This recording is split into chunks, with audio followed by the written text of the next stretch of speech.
Olá, o Brasil Leitor História de hoje vai falar sobre comunicação. Você já parou para pensar o quanto ela é importante na sua vida, seja no trabalho, em família ou com os amigos? Ter uma boa comunicação é fundamental. Como diria o nosso saudoso Chacrinha, quem não se comunica, se trumbica. Realmente, atenção. E não tem como falar em comunicação sem pensar em informação, serviço, conhecimento. É por isso que a Justiça Eleitoral investe em campanhas publicitárias, informes, TV, rádio e principalmente em comunicação virtual. Tudo para deixar o eleitor bem informado, seja em época de campanha ou não. Hoje, na revista eletrônica da Justiça Eleitoral, você vai ver como essa comunicação é pensada e desenvolvida pelo TSE.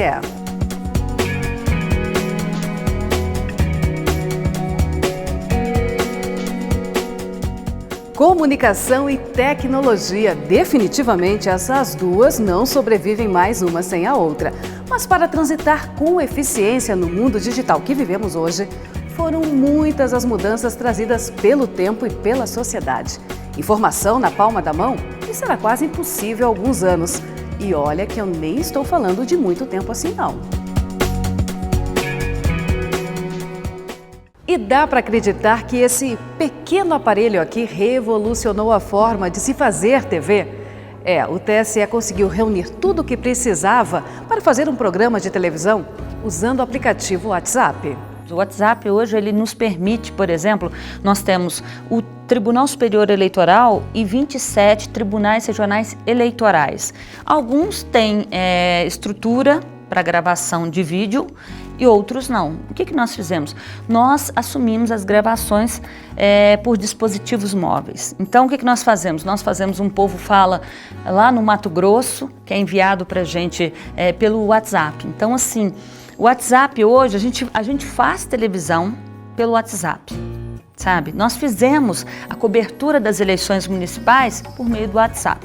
Quer dizer, nós gravamos entrevistas nos 4 cantos do país, recebemos, os TREs mandavam para a gente por meio da plataforma, nós baixávamos essas imagens, essas entrevistas e editávamos aqui e imediatamente ela já estava no ar. O fato de assumir essa produção por dispositivo móvel, o que nós fizemos? Nós conseguimos ter 27 emissoras na Justiça Eleitoral. A gente conseguiu integrar a Justiça Eleitoral. E é pelo website que a Justiça Eleitoral garante a comunicação diária com os eleitores.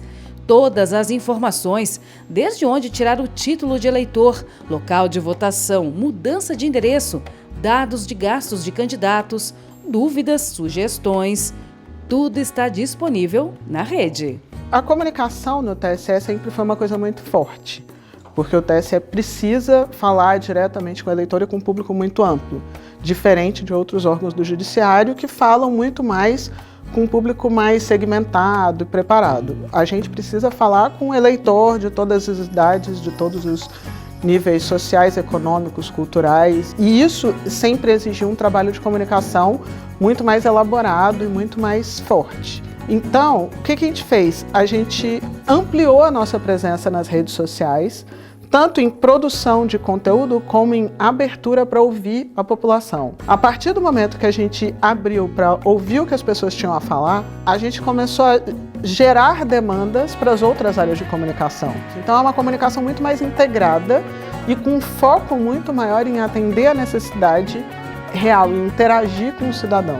E para interagir melhor com essa variedade de públicos, foi preciso entender primeiro as mídias sociais, que cada grupo se identificava. Além das diferenças que as próprias redes têm, para os mais jovens, o Facebook é coisa de velho. Aí eles vão usar Snapchat, Instagram, Twitter. No Facebook, o nosso público é o eleitor. Aí tem desde o eleitor mais jovem até o eleitor mais velho e de todo o Brasil e de todos os tipos de perfis. Então, é uma linguagem muito mais informal, muito mais direta. A gente usa muito mais de brincadeira, de meme. Nosso Facebook é basicamente montado com ilustração e a gente busca datas para puxar uma coisa muito de uma conversa muito informal e de tirar toda aquela formalidade, aquela imagem de a justiça é muito difícil. Não, a gente está ali para falar a sua língua e tentar traduzir para você o juridiquês e o que estiver difícil. No Twitter, a gente já tem um outro perfil. No Twitter, a gente tem uma demanda muito mais de profissionais de imprensa e da área jurídica. O perfil daquele público é um público mais técnico, que quer uma informação mais detalhada, mais profunda, que você não precisa traduzir tanto as palavras, porque se ele não conhece, ele está acostumado a pesquisar para descobrir o que significa. Então a gente tem uma linguagem um pouco mais, a gente pode falar de coisas mais elaboradas e mais complexas ali. E no YouTube a gente, na verdade, trabalha com todos os públicos. A gente tenta dividir o nosso canal no YouTube em playlists, em áreas e ter um pouco de tudo, porque afinal de contas vídeo é a linguagem que atinge todo mundo.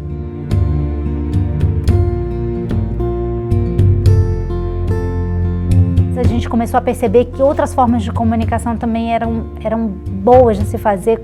Aí com a chegada das redes sociais, a gente começou a fazer essa comunicação mais direta com o cidadão e essa comunicação mais interativa, né? De falar e não só falar, ouvir o que o cidadão tem a nos dizer também, né? Porque a comunicação tem muito isso. Às vezes a gente está fazendo um programa de TV, um rádio, e a gente não escuta o outro lado, né? E com as redes sociais ela nos permitiu isso. E permitiu mesmo. No Facebook do TSE, o eleitor não fica sem resposta. E é impressionante como ela fica surpresa quando a gente responde. Nossa, mas vocês estão mesmo me respondendo? Então, assim, essa democratização ela é muito boa. E quando uma dúvida surge sobre a justiça eleitoral, ela pode ser respondida não só para quem mandou a pergunta. Claro que o questionamento em questão pode ser também a dúvida de muitas outras pessoas. Aí, nesse caso, a resposta é trabalhada em programas de TV e rádio, além das redes sociais. A gente busca responder a própria pessoa quando ela manda a pergunta pelo Twitter ou pelo Facebook, a gente já tenta dar uma resposta ali. Mas quando a gente vai percebendo que são perguntas muito recorrentes, muito frequentes, a gente pergunta para o próprio usuário se a gente pode usar essa pergunta dele para o nosso programa de TV, para os nossos programas de rádio, em ação com a imprensa. E aí o que a gente faz? Ou a pessoa grava um vídeo com a pergunta e a gente entrega para a equipe de TV, aí entra em um dos nossos programas. A interatividade é usada para integrar toda a nossa comunicação. Além de responder o cidadão ali, a gente amplia essa comunicação, porque já que a dúvida dele é uma dúvida comum, já vamos responder para um bocado de gente.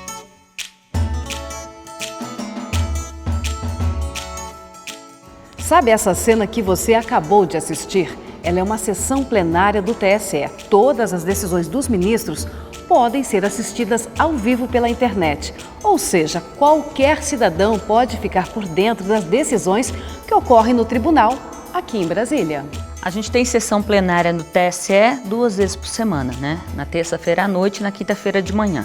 E essa sessão, ela é transmitida ao vivo no YouTube e na TV Justiça. Então, assim, a gente tem uma fibra ótica que a gente manda esse sinal ao vivo para a TV Justiça. Ou seja, nós somos interligados com o Supremo Tribunal Federal. Por quê? Porque nós somos um núcleo de produção de programas e de informação para a TV do Judiciário, que é a TV Justiça. E não para por aí. Por trás de toda essa logística de comunicação, tem gente preparada para atender ao eleitor enquanto a sessão plenária ocorre. A gente se divide para acompanhar, principalmente quando tem essas transmissões ao vivo, as sessões ao vivo, tem sempre que ter uma pessoa que vai ficar exclusivamente acompanhando as redes para atender qualquer demanda do cidadão. Principalmente agora que no YouTube fica o chat aberto e as pessoas mandam muita pergunta.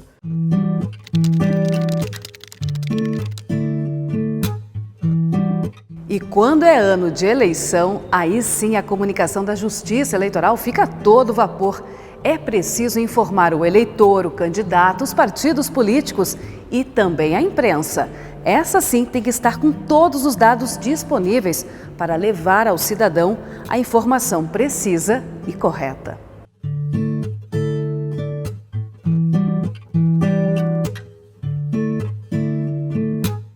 E é um trabalho que ele começa normalmente um ano antes. A partir de agosto começa o calendário eleitoral efetivamente, né, quando começa o registro das candidaturas. Normalmente um mês antes, um mês e meio antes, a assessoria inteira desce para o CDE. E a gente passa a trabalhar lá embaixo. A gente acredita que fica mais fácil de atender o jornalista. Então a gente vai para lá, os jornalistas começam a demandar a gente, eles já têm um espaço todo reservado para eles. O TSE percebeu a importância de você criar uma estrutura para fornecer informação de qualidade sobre as eleições para os jornalistas, porque eles que passam a informação para a sociedade, né? Então o que a gente começou a fazer, o que a Justiça Eleitoral começou a fazer? Começou a criar em todos os tribunais do Brasil estruturas para dar condições de trabalho, melhores condições de trabalho ao pessoal da imprensa que vem cobrir a eleição. Porque o nosso interesse é dar transparência, né? Informar o cidadão no primeiro momento o que está acontecendo ao longo daquele dia, que é um dia que 140 milhões de eleitores saem de suas casas com o mesmo objetivo. E para isso acontecer, antes de receber os jornalistas e toda a equipe de comunicação de emissoras, que também vem de outros países, os servidores da Justiça Eleitoral passam por treinamentos. E isso acontece em todos os TREs do país. Para mim, a melhor fonte é a fonte que sabe falar sobre o assunto. Então, essas pessoas foram preparadas. Nós fizemos um treinamento de mídia aqui na sessão com todo mundo. E esse treinamento de mídia, eu tenho um material didático muito bom também, que nós enviamos aos chefes de cartório. Aí a gente cria em todos os tribunais centros de divulgação. Então, nesse espaço, o jornalista tem todas as informações de forma transparente, rápida, tudo o que ele precisa para poder passar a informação para a sociedade da melhor forma possível. Mas não pense que basta apresentar a carteira de jornalista e sair por aí dando as informações. A parceria entre o TSE e a imprensa começa bem antes. É uma relação de responsabilidade com a informação. A gente trabalha com credenciamento de mais ou menos 700 profissionais da imprensa. Obviamente que todo mundo aí trabalha em turno, né? A gente divide em turno, porque não dá pra gente contabilizar ainda o pessoal que fica lá no térreo. Então é um volume muito grande de veículos, a gente pode falar da imprensa do mundo inteiro. A emissora, ela capta o sinal, todas as emissoras de TV, elas nos procuram, a gente faz uma reunião com os técnicos e eles conseguem pegar o sinal e transmitir. Eles não precisam pegar o nosso sinal, eles pegam o sinal direto e conseguem transmitir ao vivo, né, para todo mundo. Como você viu, a sala de imprensa do TSE na cobertura das eleições fica lotada de jornalistas. E por conta disso, o local virava um alvoroço. Os servidores queriam ver ao vivo aqueles que só eram vistos pela TV. Foi aí que surgiu uma ideia da assessoria de imprensa. O CDE, ele é um espaço que ele chama muita atenção, porque ele é como se fosse uma grande redação de jornal coletiva. Ele reúne os maiores jornalistas do país e do mundo aqui no Tribunal Superior Eleitoral. E para o servidor público saber que todas essas pessoas que ele vê na casa dele, que ele lê na casa dele, estão aqui trabalhando do lado, e a gente abriu isso para que houvesse uma visitação, tanto de servidores quanto de estudantes de jornalismo e estudantes de direito. E a procura foi enorme. A gente se assustou assim, com tanto de gente que se interessou em conhecer esse espaço. E para o estudante de jornalismo é um grande case de assessoria. Eu acho que a cada eleição o jornalismo brasileiro tem um grande case de assessoria de imprensa por causa do CDE. Outra parte importante da comunicação da Justiça Eleitoral são as campanhas institucionais. Além de serem exibidas nas TVs públicas, também são vinculadas em emissoras abertas. E os assuntos são os mais variados, desde o chamado para o cadastro biométrico dos eleitores até a campanha pela participação das mulheres na política, ou o convite para os jovens tirarem o primeiro título de eleitor. E nesse caso, como o nosso país é vasto e rico em culturas, é preciso ter sensibilidade para falar com o público. E aqui, a regionalização é levada muito a sério. Há uma harmonia e a gente busca trabalhar muito integrado com os regionais. Sempre que a gente pode, a gente cria materiais que possam ser personalizados por eles, para que cada um dê a sua cara. A campanha da biometria que está no ar agora é um grande exemplo disso, porque ela foi completamente desenvolvida como uma campanha nacional mas a gente entregou para cada um dos regionais e falou, olha, põe a sua cara. Então, cada um botou, tem jingle diferente, tem ritmo diferente, tem personagem diferente.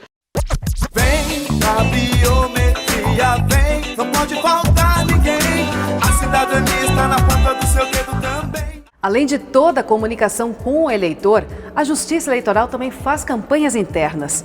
Sim, campanhas de comunicação que servem para instruir os servidores sobre as regras e procedimentos da própria Justiça Eleitoral. A Escola Judiciária Eleitoral é um exemplo da comunicação interna da Justiça Eleitoral. Criada em 2012 por meio de uma resolução, a EJE tem como principal objetivo formar, atualizar e especializar os magistrados da Justiça Eleitoral. A Escola Judiciária Eleitoral do TSE é o braço acadêmico do Tribunal Superior Eleitoral.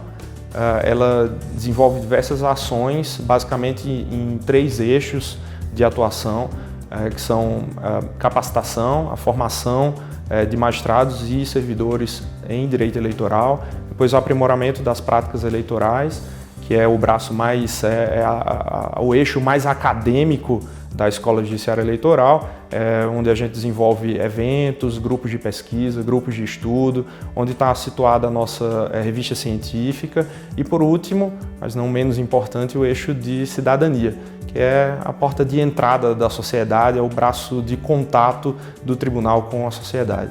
E você acha que acabou? Que nada! Ainda não falamos da comunicação desenvolvida especialmente para os partidos políticos e candidatos. E essa comunicação só funciona dentro das regras criadas pela Justiça Eleitoral. Quer um exemplo? As propagandas de candidatos e partidos durante as eleições. O princípio básico em torno da propaganda eleitoral é manter um certo equilíbrio entre os candidatos, né? Evitar o abuso do poder econômico, etc. Na mídia, televisão e rádio, só é permitida a propaganda eleitoral gratuita. Já na mídia impressa, ela pode ser realizada, né, pelo candidato dentro de determinadas restrições.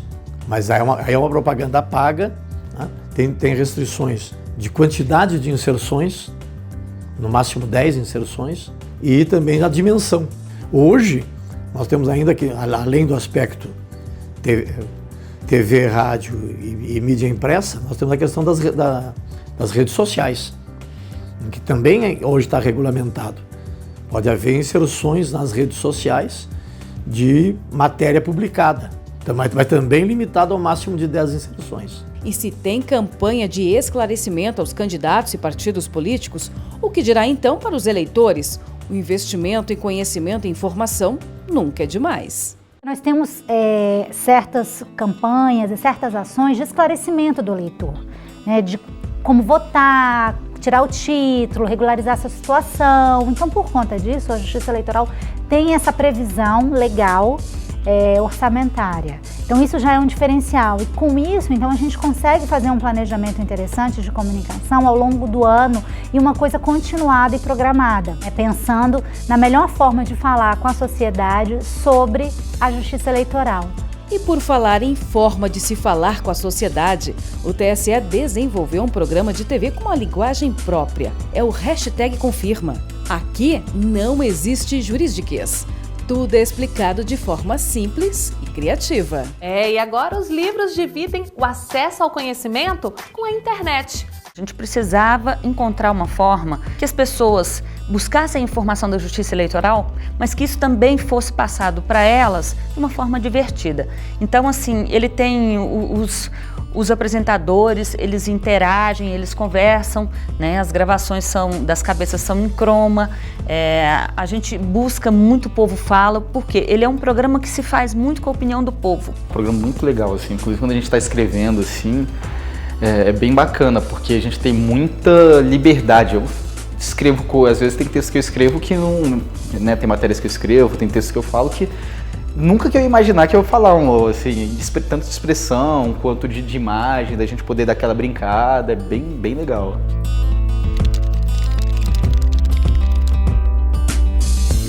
E também tem conteúdo no rádio. A equipe de radialistas do TSE criou o podcast Brasil Eleitor.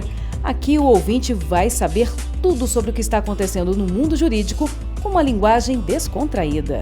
Tudo muito rápido, você informa, em seguida você já tem o retorno. E isso é bom, dá agilidade, né? Você levar informação rapidinho, essa coisa mexe, né, com a gente, assim, de você levar informação e saber que a pessoa já vai aproveitar a informação. Isso é bem gratificante. E tem um diferencial, né, que no decorrer do programa, o jornalista, o Sérgio, que é nosso integrante do núcleo de rádio, ele entra com comentários, tem uma bagagem muito grande, né, no jornalismo e na justiça eleitoral. Para nós, a seriedade e a exatidão são fundamentais. Então, aqui no TSE, a regra número 1 é exatidão, seriedade e verdade. Nós não podemos inventar nada. Mas o conteúdo do rádio não para por aí.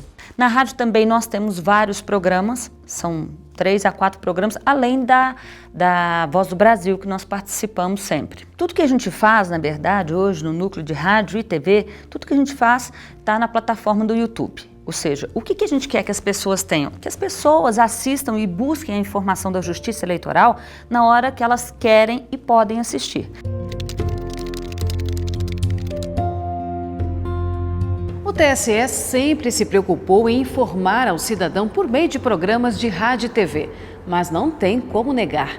Com a internet, tudo ficou mais ágil, fácil e bem mais barato. Seria impossível hoje fazer o que nós fazíamos antigamente, que era mandar DVDs para eles toda semana. Hoje não, hoje a gente usa a nuvem. Então, assim, a gente joga o nosso produto para a nuvem e os nossos parceiros vão lá e baixam o produto. Então, com isso, a gente aumentou, além de aumentar muito a divulgação dos produtos, né? A gente teve um custo reduzido em termos de produção de mídias.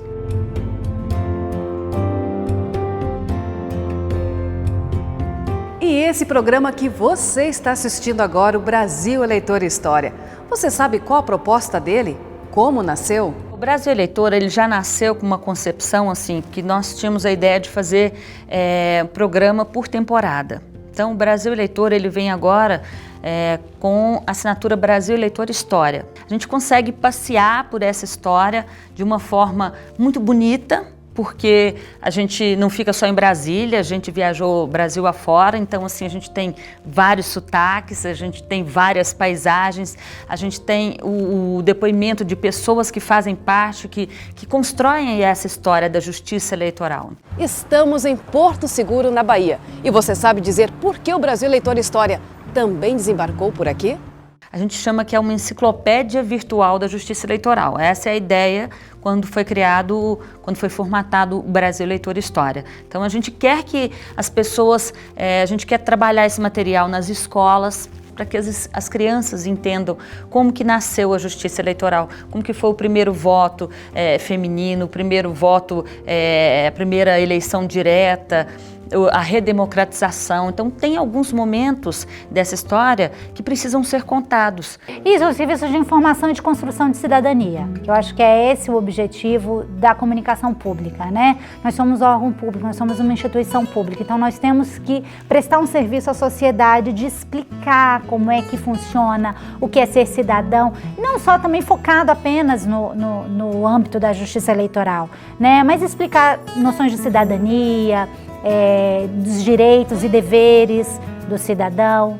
Então é dentro desse contexto que a Justiça Eleitoral trabalha um pouco as suas ações de comunicação. E a comunicação na Justiça Eleitoral está igual ao web, em todos os lugares.